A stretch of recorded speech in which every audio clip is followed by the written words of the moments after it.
एक छोटे से गांव में मोहन नाम का एक गरीब किसान रहता था। वो दिन रात खेतों में मेहनत करता, लेकिन फिर भी मुश्किल से अपने घर का खर्च चला पाता था।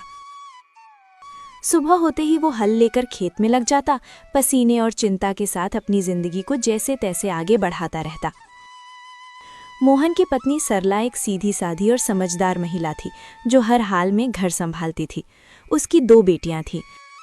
बड़ी बेटी गीता, जो समझदार और अच्छे स्वभाव की थी, और छोटी बेटी नीलम, जो चंचल और चालाक थी, लेकिन अपनी बड़ी बहन से बहुत ईर्ष्या करती थी। दोपहर का समय था। रसोई में सरला चूल्हे के पास बैठी खाना बना रही थी। गीता उसके पास आकर चुपचाप सब्जी काटने लगी। गीता बेटा, तुम हर काम इतनी लगन से करती हो, सच में तुमसे घर संभल जाता है। माँ, ये तो मेरा फर्ज है, आप इतनी मेहनत करती हैं तो मैं कैसे पीछे रह सकती हूँ। तुम्हारी यही बात मुझे सबसे अच्छी लगती है, शांत स्वभाव और समझदारी। इतना कहते कहते अचानक सरला को ध्यान आता है, अरे नीलम कहाँ है? सुबह से दिखी ही नहीं। नीलम, ओ नीलम! सरला जोर से आवाज लगाती है। कुछ पल सन्नाटा रहता है, फिर तेज कदमों की आवाज आती है। नीलम गुस्से और चिड़चिड़े अंदाज में रसोई में अंदर आती है। क्या है माँ, इतनी जोर जोर से क्यों बुला रही हैं? मैं कोई खाली नहीं बैठी थी। बात करने का ये तरीका है? मैं बस पूछ रही थी कि तुम कहाँ थीं। नीलम हंसते हुए तंज में, आपको मेरी क्या चिंता होगी, आपको तो बस आपकी आदर्श बेटी गीता की ही फिक्र रहती है। गीता, नीलम ऐसा मत बोलो।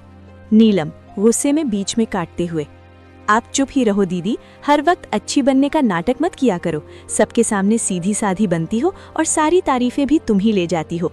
नीलम, बस करो नीलम, ये जलन तुम्हें गलत रास्ते पर ले जा रही है। हाँ, जलन है मुझे, क्योंकि मुझे हमेशा आप दोनों के बीच में छोटा और बेकार महसूस कराया जाता है। आप दोनों को तो बस एक दूसरे की अच्छाई ही दिखती है। दोपहर की तेज धूप खेतों पर चमक रही थी। मोहन अपने खेत में हल चला रहा था। उसके कपड़े पसीने से भीग चुके थे, लेकिन वो बिना रुके काम करता जा रहा था। चारों तरफ सन्नाटा था, बस बैलों की धीमी चाल और हल्की मिट्टी चीरने की आवाज सुनाई दे रही थी। थोड़ी देर बाद मोहन रुका, अपने माथे का पसीना पोंछा और आसमान की ओर देखने लगा। हे भगवान, इस बार तो दया कर देना। हर साल की तरह इस बार भी अगर फसल खराब हो गई ना, तो घर चलाना मुश्किल हो जाएगा। बच्चों की जिम्मेदारी है, घर का खर्च है, कब तक यूं ही जैसे तैसे चलता रहेगा। वो गहरी सांस लेकर फिर आसमान की ओर देखता है। बस भगवान, इस बार कोई मुसीबत मत आने देना। बारिश समय पर हो जाए, फसल अच्छी हो जाए, ताकि मेरे बच्चों को थोड़ा अच्छा जीवन दे सकूं। इतना कहकर वो फिर से काम करने लगता है। तभी दूर से कोई आवाज लगाता है, अरे मोहन! मोहन मुड़कर देखता है। उसका दोस्त रामलाल उसकी तरफ आ रहा होता है। क्या बात है भाई, आज तो बड़े सोच में डूबे हुए लग रहे हो। क्या बताऊं रामलाल, किसान की जिंदगी ही ऐसी है। मेहनत तो पूरी करते हैं, लेकिन सब कुछ ऊपर वाले के हाथ में होता है। बिल्कुल सही कहा तुमने। इस बार तो मौसम भी कुछ ठीक नहीं लग रहा, कभी ज्यादा धूप, कभी अचानक बादल।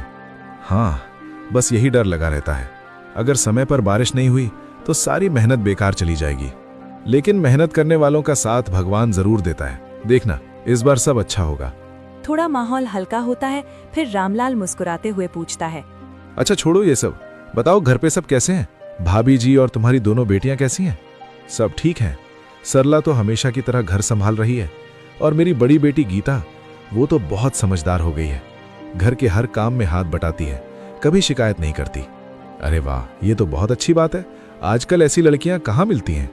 हाँ, लेकिन छोटी वाली नीलम, उसका स्वभाव थोड़ा अलग है, चंचल है और कभी कभी गुस्सा भी जल्दी आ जाता है। समझाने की कोशिश करता हूं, लेकिन उम्र भी तो ऐसी है।